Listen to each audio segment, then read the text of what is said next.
கல்லறை பேசுகிறது. எனக்குள் வந்தவர்கள் எழுந்து போனதாய் வரலாறு இல்லை. அவர் மட்டுமே உயிர்த்து எழுந்து போயிருக்கிறார், வரலாற்றை மாற்றி எழுதி இருக்கிறார். மன்னாதி மன்னர்களையெல்லாம் மண்ணோடு மண்ணாக்கியவன் நான், மண்ணோடு மண்ணாக்கும் என் கனவை முதலாய் அவர் மண்ணாக்கி சென்றிருக்கிறார்.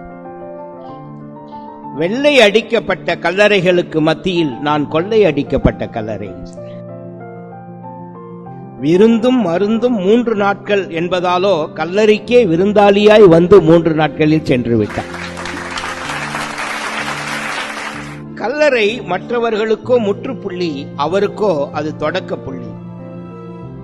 பிறப்பு இறப்பு எழுதப்பட்ட கல்லறைகள் மத்தியில் பிறப்பு இறப்பு உயிர்ப்பு என்று எழுதி சென்றவர் அவர் மட்டும்தான். கல்லறை மனிதர்களுக்கு சொந்த வீடு, இறைவனுக்கோ அது வாடகை வீடு.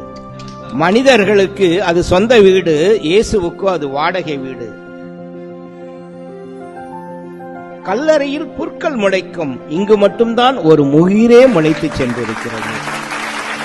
கல்லறையில் புரட்டப்பட்ட கல் அல்ல நான், வரலாற்றையே புரட்டி போட்ட கல் நான்.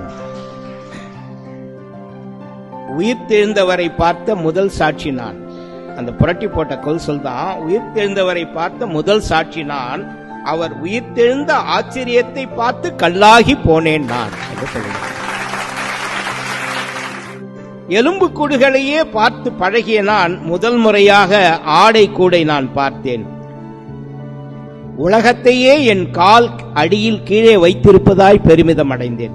உலகத்தையே என் கால் அடியின் கீழ் வைத்திருப்பதாய் பெருமிதம் கொண்டேன்.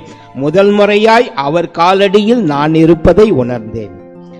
மண்ணிலிருந்து வந்தவரை மண்ணுக்குள் வைப்பது எளிது, விண்ணிலிருந்து வந்தவரை மண்ணுக்குள் அடைப்பது அவ்வளவு எளிதல்ல என்பதை உணர்ந்தேன். மீண்டும் மேசியா வருவார் என காத்திருக்கிறேன். நீதிமான்களின் கல்லறைகள் திறக்கும் அந்த நாளை ஆச்சரியத்தோடு பார்க்க கண்கள் பூத்திருக்கிறேன். அனைவருக்கும் நன்றி, வணக்கம்.